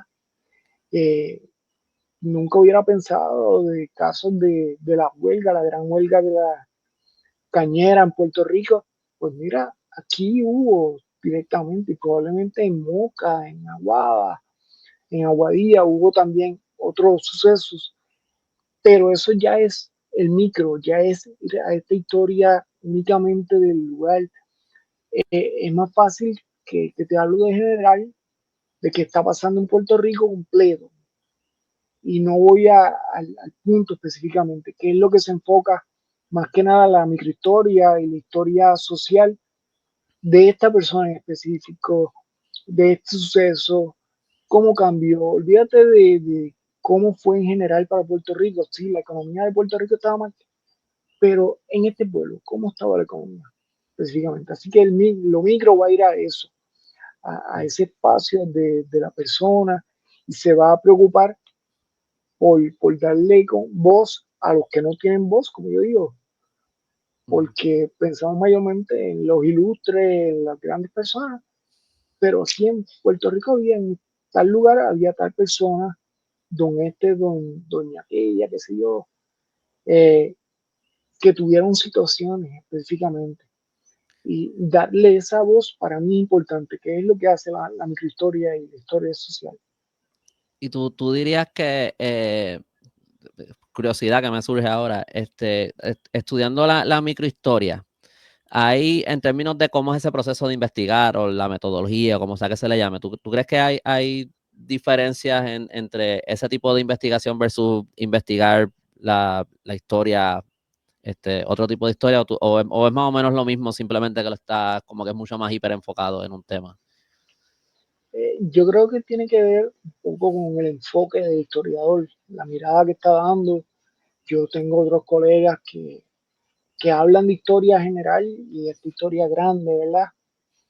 Pero no van al caso específico, que claro, no es que aquello esté mal, ni que lo que yo estoy haciendo está bien versus aquí, es que simplemente el enfoque de esta otra historia general es darle precisamente eso, una mirada general de lo que está pasando y no adentrarme específicamente en un caso, que es lo que hace la microhistoria, ¿verdad?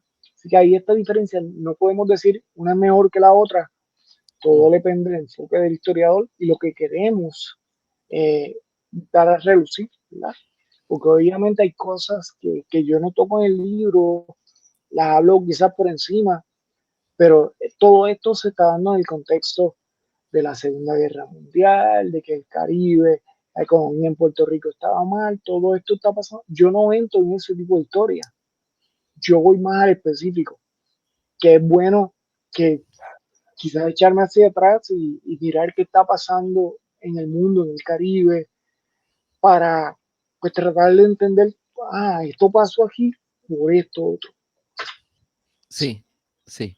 No, y que también en este tipo de temas, como tú mencionas, ¿verdad? Si tú lees un libro de historia general o algo así, si hablan de este proceso de militarización en el siglo XX y todas esas cosas, a lo mejor lo que te van a decir, construyeron estas bases, tuvo un impacto social bien grande y siguen. Y literalmente a lo mejor sería como una oracióncita, a lo mejor dos o tres, pero no te dan mucho más allá tú sabes, de las experiencias del día a día, porque obviamente están muchas veces enfocados más en procesos más a largo plazo Amplio. que se dieron en Puerto Rico, que también es importante, tú sabes, tener esa mirada, para contextualizarlo todo. En tu libro, por ejemplo, el libro digo, con los apéndices, los apéndices son, es una parte bien grande del libro, pero si uno ve lo que es la parte de la historia como tal, son como 165 páginas, creo, algo así.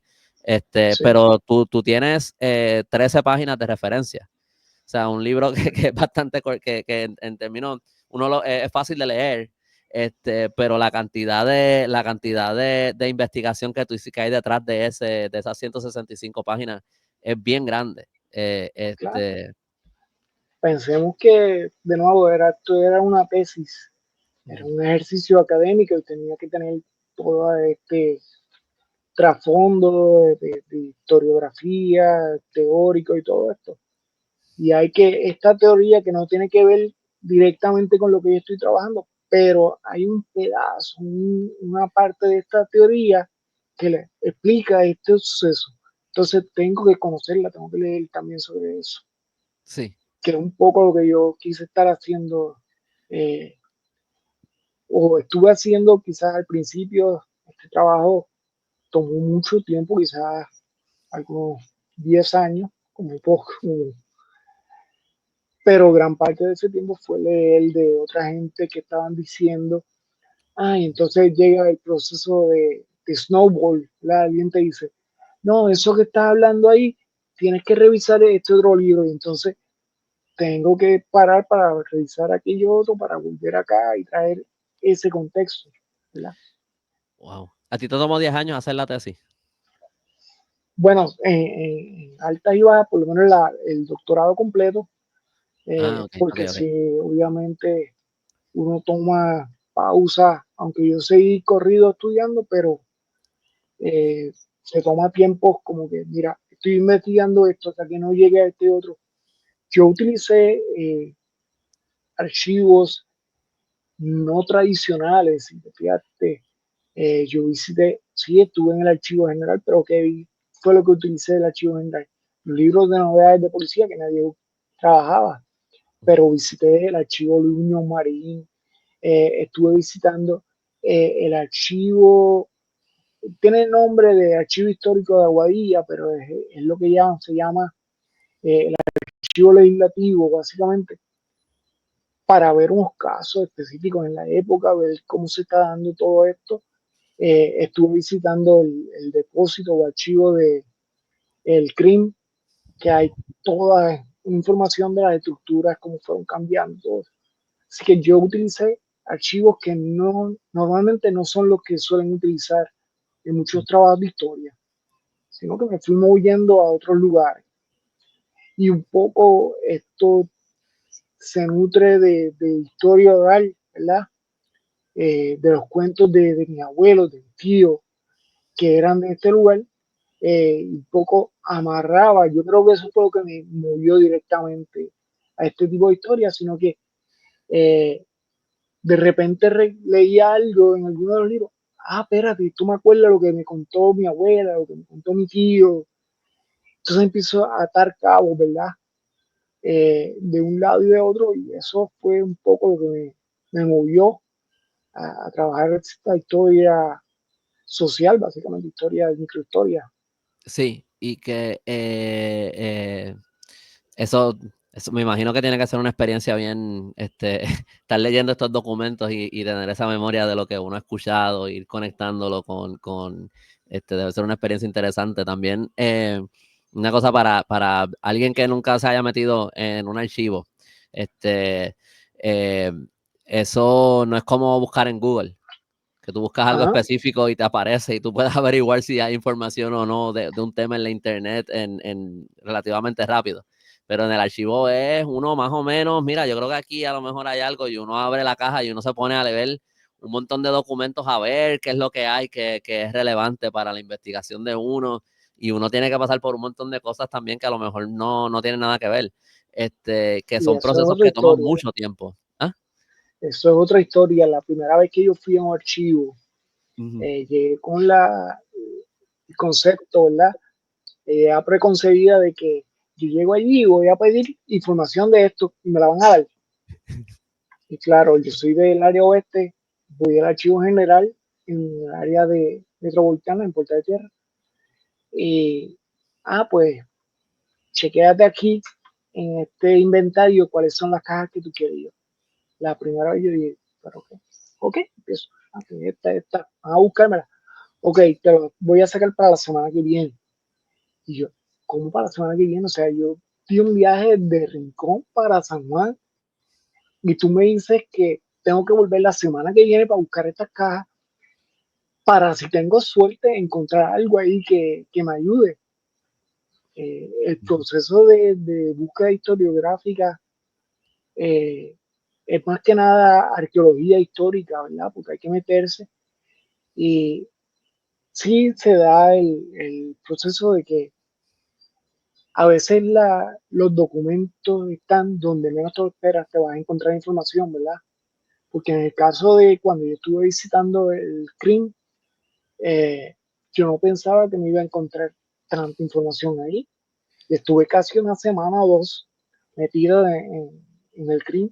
Claro que eso lleva a otro proceso, no es un archivo abierto al público y uno tiene que pedir autorización, mira, yo voy a hacer esto. ok, pues vas a venir de tal hora a tal hora, tal día. Entonces uno tiene que acomodarse a eso, ¿verdad? En el caso de cuando fui al archivo general a trabajar con los libros de novedades de policía, no estaban disponibles para investigarlos, que yo tuve que hacer. Pues me hice voluntario del archivo, ok, dame todas estas cajas, dame acceso, yo las voy a organizar, las voy a poner disponibles para que toda la gente... O sea que yo tuve que hacer el trabajo que obviamente los archiveros son muy pocos con relación a la cantidad de documentos que hay. Eh, Me decían específicamente, pues mira, tú puedes venir de tal día a tal día, de tal hora a tal hora. Yo tenía que ceñirme a ese horario para coger esos documentos, organizarlos, para una vez estuvieran organizarlos, ponerme a estudiarlos directamente. O sea, que todo el proceso de historia, por eso tomó tanto tiempo, específicamente. Sí, no, tú estabas no solamente buscando en los archivos, también los estabas organizando a la misma vez. O sea que ni Exacto. siquiera yo las veces que he ido he buscado en cajas que ya alguien hizo ese trabajo, Uh -huh. de organizarlas. Y anyway, uno encuentra cosas a veces fuera de lugar que yo no sé si es alguien después que las movió, nada más porque obviamente a uno es humano y uno se le va a pasar algo de vez en cuando. Pero sí, eso que tú dices de la... Yo me acuerdo la primera vez que yo fui, yo tenía una cita específica de que yo iba a buscar un documento específico y yo no sabía cómo era. Yo pensaba que me iban a dar el documento.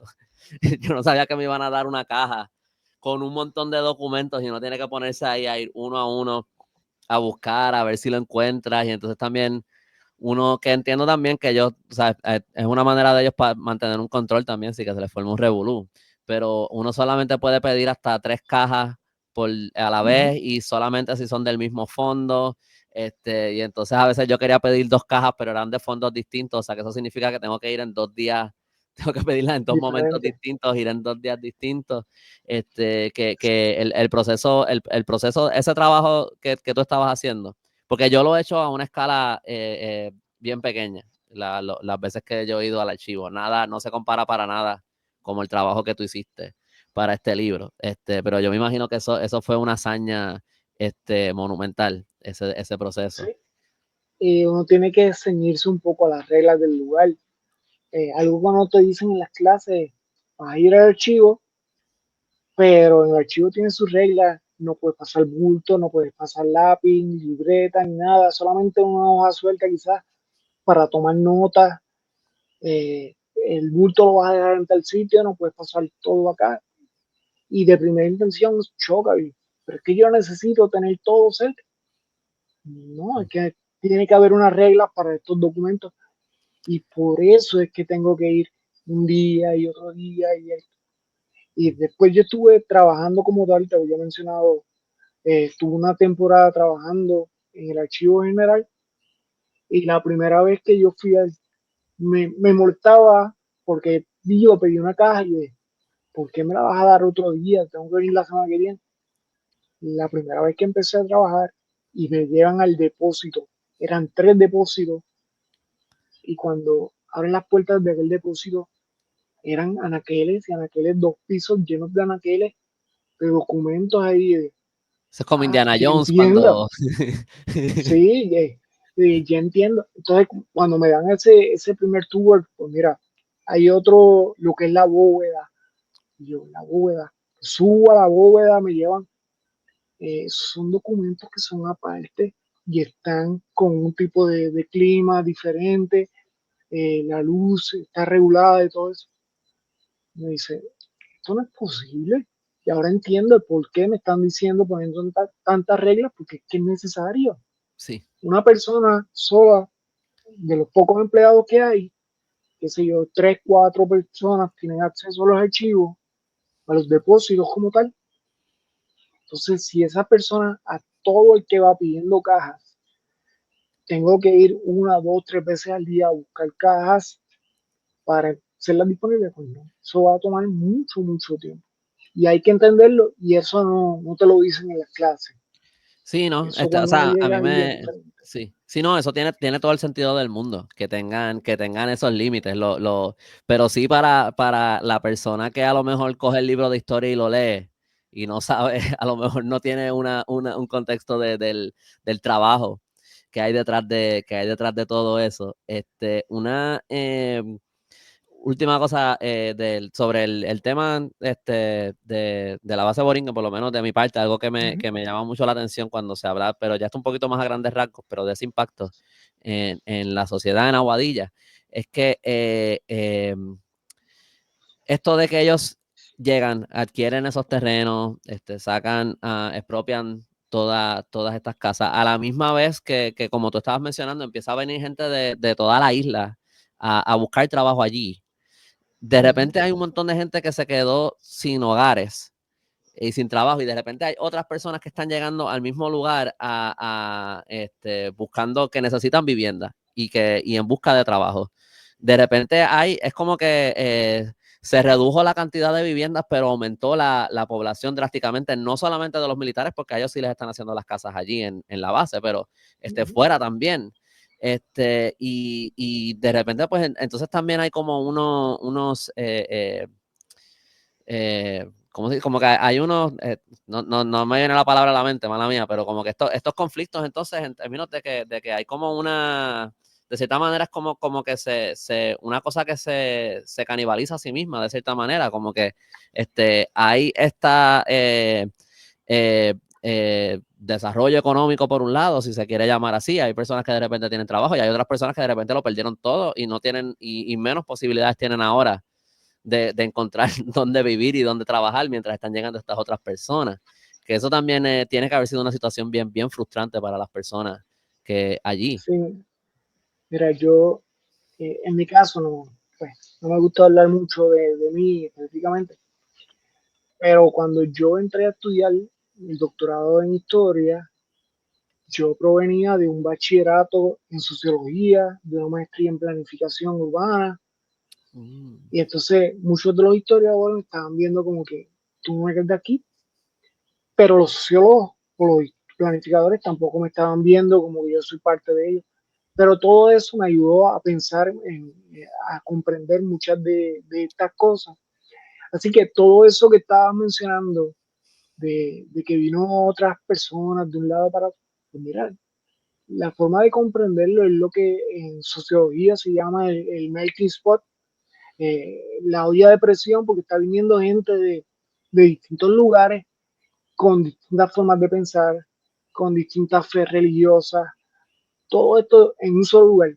Pues obviamente en algún momento va a explotar, van a haber problemas, van a haber roces de unos y otros. Así que todo eso, aparte de que los militares llegaron aquí, son extranjeros, son outsiders, pero es que está viniendo otra gente que aunque son puertorriqueños, también son outsiders. Entonces todo eso comienza a cambiar. Añádele el puerto de Aguadilla, que era otra gente que estaba entrando y saliendo al mismo lugar. Mira, obviamente muchos de las personas, de los paisanos, como le decían en los libros de novedades, a los aguadianos específicamente, eh, tienen que sentirse abrumados porque está viniendo toda esta gente que unos que viven en otro continente y otros que son de aquí, pero son puertorriqueños, pero no son de aquí de Aguadilla. Entonces, todo eso hay que entender ese choque social y esa mirada quizás de la parte sociológica, pues me ayudó a comprender todo ese debate que estaban dándose. Sí, también había como, si recuerdo bien, había como unas diferencias entre los mismos puertorriqueños que venían de otros pueblos en términos de las actividades que les gustaba hacer y ese tipo de cosas. Como que se habla mucho de que estos que venían de otros pueblos eran los más que estaban como que metiéndose en las barras y ese tipo de cosas, mucho más que los locales. O sea, de Aguadilla, quiero decir. Pero otra cosa que te quería preguntar, no sé si esto es algo que tú sabes, aunque a lo mejor no haya sido el enfoque de tu investigación, a lo mejor son cosas que viste en el transcurso de la investigación o que has escuchado cuentos después o lo que sea, pero eh, si nos movemos más adelante fuera del periodo como tal que es tu estudio, ¿cómo tienes alguna idea de cómo sigue progresando la cosa? Porque tengo que imaginarme que este tipo de choque no, a lo mejor llega un punto que empieza a lo mejor a reducirse un poco, o sigue igual, o eso requeriría otra investigación más, más adelante. Bueno, requeriría otra investigación, pero tenemos que tener en cuenta también que en el caso de Aguadilla, ahí entramos a lo que tú llevas constantemente diciéndome, la base Reini. Sí, sí. Porque una vez se convierte en la base Reini, se dan también la extensión de la base, ¿no? Lo que del Day 5 en adelante hasta el poblado San Antonio era parte también de la base donde vivían los militares. Y actualmente, si tú vas por esa área y ves las construcciones, dices, esto es muy diferente a lo que veo fuera de la base militar, muy diferente a lo que veo en el pueblo. Entonces, todo ese proceso se va viendo una y otra vez. Es constante, ¿verdad? Porque siguen llegando extranjeros, outsiders. Entra en el caso de Aguadilla, y esto es mucho, mucho después, más adelante, el Coast Guard también llegaron al área de Aguadilla, actualmente son los únicos que están establecidos allí. Eh, pero hay este choque, ¿verdad? Que se está dando de distintas personas de distintos lugares que llegan al área de Aguadilla, y sí, eventualmente va a haber problemas, van a pelear, van a tener distintas formas de pensar. Y cuando uno mira todo eso, uno puede dar distintas miradas porque el espacio geográfico cambió. Entonces, hay unas construcciones que son diferentes a otras. Y uno puede ir en las áreas cercanas a la base, las casas son diferentes. Eh, claro, eso ya está cambiando, se está viendo un poco homogenizando toda la estructura, pero uno puede todavía identificar detalles cerca de la base, un poco más alejado del poblado de San Antonio, pues está la universidad, y dentro de los terrenos de la universidad hay bunkers del ejército. Estoy hablando de universidad privada, estoy hablando de la Universidad de Puerto Rico, que está dentro de lo que eran los edificios de la base.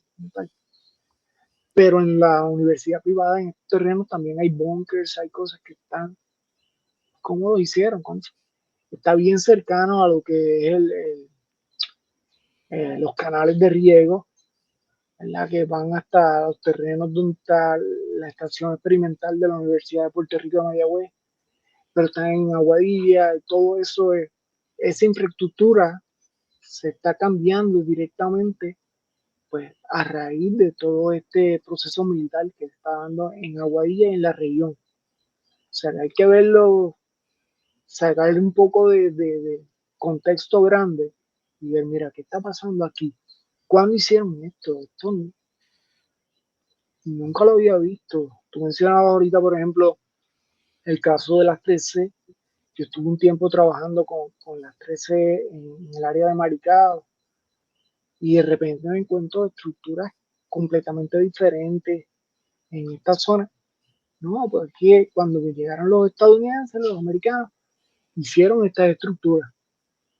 Así que todo eso que parece extrañísimo, si uno encuentra de repente con una estructura ahí, una torre, eh, pues mira, esta torre, ¿cómo surgió? Surge por esto, por esto, por esto. Y hay que entender todo ese en el contexto específicamente. Sí, y una pregunta más, tú ves, esta a lo mejor es una loquera de pregunta, pero sé que me mencionaste que otro tema que a ti te interesa mucho es la historia del surfing. Correcto. ¿Tú ves alguna relación entre esta historia y la historia del surfing? Como que en Rincón, estando bien cerca, toda esta llegada de americanos que algunos se casan y echan raíces aquí en Puerto Rico, y de repente esta oleada del surfing que llega por Rincón, si no me equivoco, ¿verdad? Por ahí es por donde llega ese fenómeno a Puerto Rico inicialmente. Bueno, no exactamente. No. El área, el surfing, mayormente lo que he identificado es que llega en el área metropolitana, en el área de la 8 y toda esta zona Okay. de aviones y todo eso, comienzan a moverse. Claro, todo esto está pasando allá mientras está estableciendo la base Borinquen en Aguadilla. Y hay fotos, por ejemplo, de la gente, los muchachos que tienen digo muchachos, son personas mayores, que tienen el Museo Militar de Aguadilla, tienen fotos de que dentro de esa área de Aguadilla había letreros que decían esta playa de surfing es solamente para los militares. Entonces, no es muy descabellado pensar desde el área del campo de golf, de Aguadilla, o toda esta zona alta, mirar un surfer, están pensando, pues mira, allá hay olas, donde aquello. Pues no sé, vamos a averiguar Aguada, Rincón, así que comienzan a salir para buscar otras playas que desde el área metropolitana están moviéndose también a buscar playas. Todo esto son procesos que están dándose a la par. Así que yo creo que está muy ligado el proceso militar al deporte del surfing, y no solo en Puerto Rico. Lo dialogaba con colegas y amigos en República Dominicana y me dicen, mira, gran parte de los enclaves de surfing en el área de República Dominicana son lugares que estaban cercanos a bases militares. Entonces quizás hay toda esta relación. Recuerda que el surfing surge en los Estados Unidos por oleadas, ¿verdad? En el área de California, toda esta zona cerca de Hawái, del Pacífico, y está pasando todo este revolú allá en Segunda Guerra Mundial, en Vietnam, más tarde, y hay unos movimientos de surfing radicales que comienzan a en contra de la guerra y vamos a surfear, vamos a hacer esto, y todo esto está dándose a la par. Así que si tengo jóvenes, 16, 17 años, obligándolos a entrar al ejército, pues mira, en tiempo libre yo voy a con una ola allí, a mí me gusta eso, y empiezo a identificar lugares. Así que está muy marcada ese proceso. Interesante. Y esos primeros surfers ahí que se dan en San Juan y eso, y en aviones y todas esas cosas, ¿esos eran militares o esos eran locales, americanos? ¿Cómo es? Hubo de los dos, tú sabes. Yo he tenido oportunidad de hablar con lo que se llaman las leyendas del surfing, ¿verdad? En el área de metropolitana. Y muchos de ellos, cuando digo muchos de ellos, me estoy refiriendo a 3, 4 surfers de ese momento, realmente comienzan siendo salvavidas de los hoteles que están en toda esta área metropolitana. Entonces, pues tengo que estar al día, tengo que mantenerme, pues una forma de mantenerme el ejercicio en la playa, en el mar, y comienzan a vincularse todo esto. Ven a los militares, a los jóvenes militares que vienen de Estados Unidos, que comienzan a surfear, y mira este loco haciendo eso. Así que comienza a darse todo este proceso que se da diferente, ¿verdad? Eso podemos hablarlo en otro momento, porque en el caso del surfing uno tiene que mirar también, pues hay una diferencia entre lo que son los surfers locales y los no locales. Hay una diferencia entre lo que son los surfers hombres y las mujeres en el surfing. Entonces cambia diferente esa idiosincrasia. Las primeras mujeres que comienzan a surfear en Puerto Rico, pues lo hacen rompiendo con muchos esquemas. Estamos hablando de una época bien machista, así que comienzan a romper esquemas. Me estoy por primera vez poniendo un traje de baño, y a mis padres están pensando que me estoy desnudando, que estoy siendo exhibicionista, y estos son cuentos que me hacen, ¿verdad? Pues no, estoy rompiendo con muchas reglas.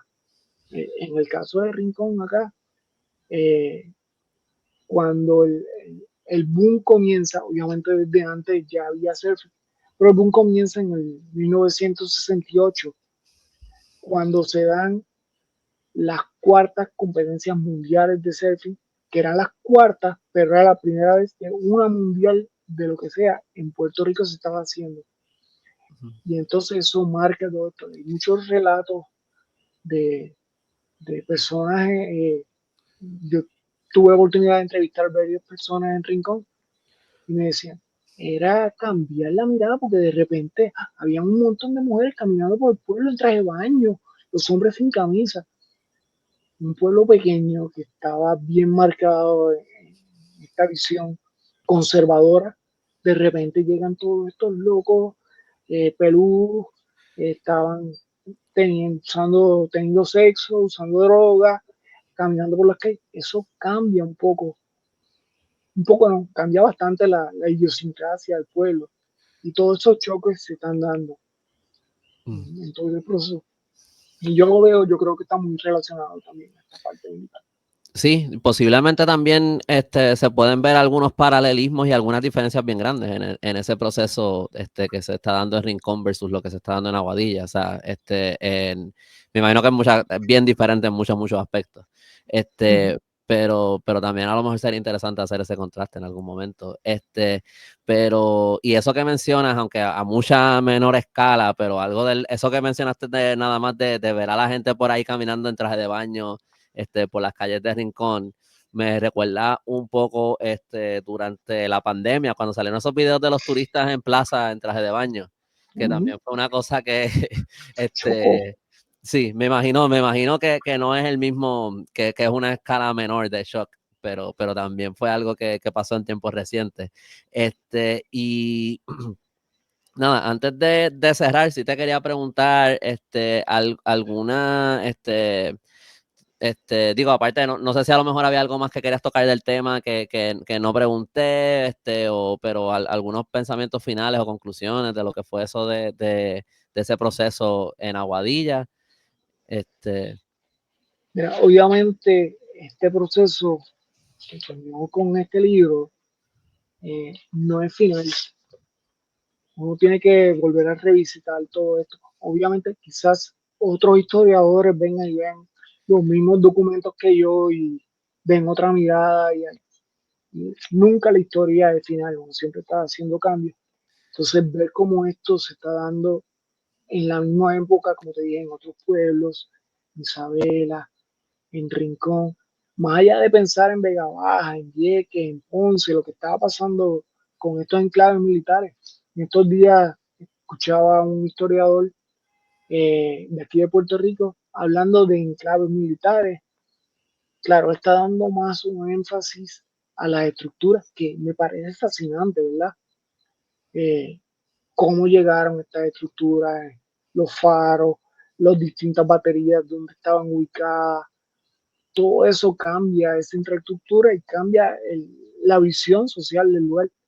Pero me gustaría continuar mirando específicamente el caso de Aguadilla, quizás en otra época. Yo estoy trabajando aquí básicamente Borinquen, ¿verdad? La base Borinquen. Pero, ¿qué pasó después que se convierte en base REIN y ya deja de ser base aérea y se convierte en Army? Y ahí es que llega, se convierte en Raimi. Entonces, es diferente, habían otros choques, habían otros problemas. Eso me gustaría mirarlo más adelante. Ok, ok, súper interesante. Yo diría que digo, este libro para mí, ese aspecto es bien, diría yo, humanizante de la Mm. historia. Pero también yo pienso que con ese libro pienso que a otra persona que le interese el tema, tú también le estás diciendo a la gente, mira, también puedes mirar aquí, mira esto y Exacto. también esos apéndices que tú estás incluyendo, todo eso también es como que para decirle a la gente, no se olviden de mirar esto también, que esto también es bien importante. Y dos preguntas para cerrar, pero ya esto es más, una, ¿dónde pueden conseguir este libro? A quien le interese comprar este libro, ¿está en librerías, está online? ¿Cómo lo pueden conseguir? Se puede conseguir online directamente. Hay varias librerías en Puerto Rico donde se encuentra en Casa Norberto, en Plaza América, en la librería La Casita, en Aguadilla, El Candil en Ponce. Hay varias librerías que lo tienen. pero mayormente se mueve bastante a través de internet, donde mayormente se movió. Curiosamente mencioné el Candil en Ponce, eh, aunque sí, en Aguadilla se ha vendido sumamente bien este libro, eh, pero curiosamente en Ponce se vendió, que me pidieron adicionales que le llevara, porque se había movido muy bien. En Mayagüez, en otra de las librerías, se movió bastante bien. O sea que yo no me centro más que nada obviamente yo no estoy buscando volverme rico ni nada por el estilo, pero sí que la gente lea y lo busque. Mencionaste ahorita cómo supiste de mí, ¿verdad? Con el caso de la profesora. Eh, pues mira, a mí me llamó mucho la atención. Yo conozco a la profesora hace mucho tiempo, desde que ella era estudiante de escuela y yo ya iba a varios proyectos a la escuela donde estudiaba. Y ella tiene una biblioteca, básicamente una mini biblioteca en el salón. Y un estudiante vio el libro y se sentó a odiarlo y a leer. Pues mira, y este estudiante que ya no estaba leyendo a los libros de Harry Potter, o de vampiros, o otras cosas, de repente se interesa por eso. Para mí eso es más importante. O sea, que hayan personas que quieran leer el libro porque les llama la atención, porque quiero conocer esto. Y este estudiante específicamente, eh, yo le dije a la maestra, mira, dile a ella que si tiene preguntas que las copie y me las envíe. No había pasado como 1 o 2 semanas cuando me envían un mensaje con 6, 7 preguntas, pero muy puntuales del libro de por qué es esto, por qué esto está pasando. Y me sorprendió muchísimo. Decía, esto no me van a hacer preguntas. Y esta joven, que ya debe estar entrando a la universidad, ¿verdad? De repente me hace preguntas específicas de algo del libro que lo leyó, o sea, evidencia que sí, que lo leyó, que estuvo en este mundo. Así que es bueno, eso me satisface, ¿verdad? Que haya gente que lo está leyendo. Qué brutal, qué brutal. Sí, yo le diría a cualquier persona que esté pensando en escribir un libro, olvídense de hacerse ricos si esa es tu expectativa con el libro, ni pases el trabajo de escribirlo. Exacto. Yo pienso que si lo haces es por otras razones, tú sabes, por el amor al arte o porque tú sabes, de verdad escribiste algo que esto tiene que estar afuera, como este libro, tú sabes que tiene mucha información que es bien valiosa. Cuando dices que se consigue en internet, ¿en dónde es que se consigue? Está a través de Amazon directamente el Ok. libro. eh, Ujú, pues se consigue, he visto pues, los registros de personas que lo han comprado ujú. en Europa, que me ha sorprendido, como España, en Inglaterra, y yo me quedo como que, ¿y por qué esta gente está comprando esto? Pero, anyways, Qué brutal, lo qué están brutal. haciendo. Qué brutal, hermano. Y entonces me dijiste que, no sé si quieres mencionarlo o no, si no, pues cuando salgan entonces los promueves, pero me mencionaste de otros trabajos que venían por ahí, no sé si quieres dar un adelanto de eso. Sí, estoy ya en toques finales de un próximo libro que más que nada son pequeños ensayos, microhistoria, temas sueltos, que ya he publicado en periódicos digitales, pero de repente los traigo, los uno en un solo libro. Eso está por salir, se llama Minimalismos. Eh, y tengo otro de esa misma, siguiendo esa misma línea, pero es más de corte social, ensayos, investigaciones cortas que estuve haciendo, he estado haciendo, ¿verdad? Es más de corte de planificación, de sociología, estoy trabajando eso. Y bueno, como te mencioné, estoy trabajando algo de Rincón, ¿verdad? De la historia, pero más que nada del siglo XX. No estoy yéndome al debate de si Colón entró por Rincón, por Aguada, por Aguadilla, eso no me interesa, Sí. pero sí lo que pasó después, esto sí me interesa y estoy trabajando algo con eso. Eso es algo que yo siempre digo como que, mira, si supiéramos, súper cool. No viene mal saber. pero ¿para qué perder el tiempo con el Exacto. debate si al final no cambia mucho al final en términos de lo que pasó? Y si no Sí, tenemos nada concreto, ¿para qué estar discutiendo de eso? Pero nada, bueno, gracias por sacarle tu tiempo, para hablar con nosotros. Me gustaría en otro momento volver a traerte aquí para hablar de la historia del surfing, si es algo que te interesaría, porque también es un tema que me parece súper interesante y es otro tema que no conozco. Que también, yo creo que es de lo más que me gusta hacer en este podcast es hablar de los temas que menos he estudiado. Y pero nada, gracias por sacarle tu tiempo. Ya saben dónde pueden conseguir el libro si les interesa conseguirlo. Y nada, hasta la próxima. Nos vemos. seguro, muchas gracias. Hasta luego, estaremos en contacto.